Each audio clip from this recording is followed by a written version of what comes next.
It's been a cram-packed day, guys. We just left our client's closing. I'm so excited for them. They worked really hard to get to the finish line. It was a very daunting process for them. Over 60 days getting to closing. There were a lot of hurdles when it came to lending, but we made it work and we made it happen.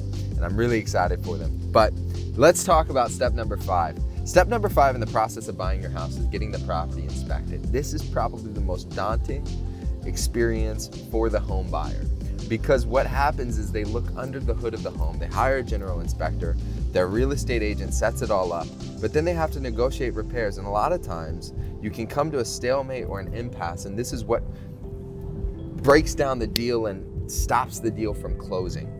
So it's really important to have an agent that's educated on the process, knows what they're talking about when it comes to repairs, and will advocate for you and not be afraid to negotiate a little more harshly than most agents do.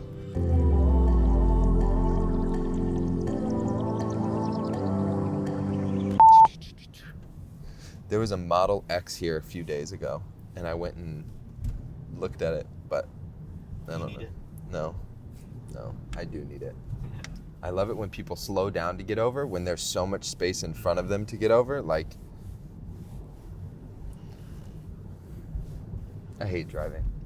I need a driver. Caleb, you know anybody that could be a driver for me?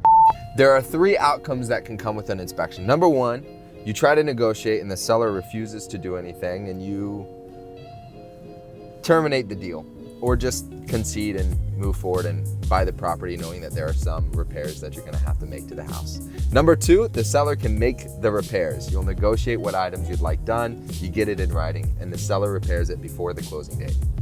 Number 3, the seller provides funds in lieu of repairs. So what they do is they essentially write a check at closing, or they include it into the contract for those repairs to be completed.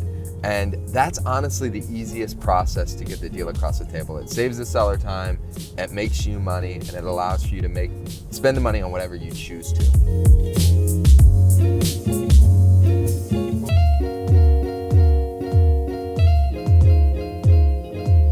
All right, guys, we are in the house. We're about to have a showing and we're turning on the lights, getting it set up for our buyers to walk through. This property is absolutely stunning. It was just built. Shout out to the builders and the agent on it, Ray King. You're a phenomenal guy. We love the product that you're putting out, but these are in really high demand, listed for just over $1 million. It's absolutely stunning. The hardwood floors are beautiful. The appliances are stunning. The countertops are phenomenal. But let's jump right into it. I'm gonna knock out steps 6 and 7 for you right now. Step 6 is get the property appraised. The bank wants to make sure that the note that you're getting on the house is worth what the house is actually worth, or at least worth a little less. So they want to make sure that the property value stands up to what you're offering on the house. So let's say you put in an offer on a house for $300,000. We want to make sure that the property value is at least $300,000 or higher. So they hire an appraiser to come in and get an unbiased opinion of the value of the property. It's really simple. It's one of the last big hurdles.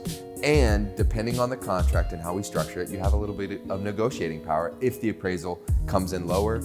And if the appraisal comes in higher, great, you're just walking into some equity. Now we're gonna dive into step number 7. In the first video we put out, step number 2 was get pre-approved by a local qualified lender. We're all the way in step number 7, second to last step on closing on your first house. And here's why step number 2 is so important, because now we have to obtain buyer approval. The reason why it's so important to have a local lender on your side is a lot of times the lenders won't do the due diligence up front. They'll get the contract in place, and then they'll go and try to obtain buyer approval, but they wouldn't have done their financial due diligence with you and your finances to make sure that you're really qualified to buy the house. And then you've invested time, you've invested money, you've invested emotion, and the deal might fall apart because you hired an online lender that really just piece stuff together and try to get a contract together. So guys, that's step number 7. I'm really excited for you to get to step number 8. Peace.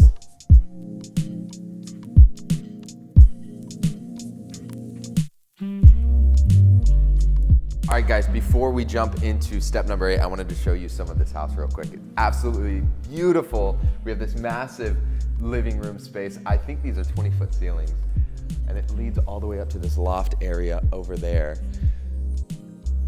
But I wanted to show you my favorite part of the house. Come check out the primary bedroom suite.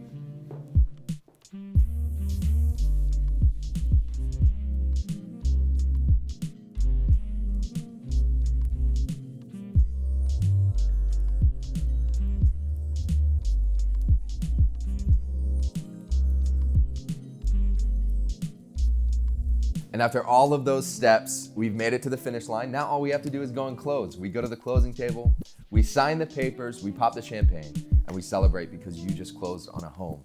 It's a really exciting step in your life. It'd be my honor to join you on it. It's been another very successful, fun day in real estate, a very rainy, wet day in real estate. But now it's time to enjoy the evening. Have a good night. Cheers.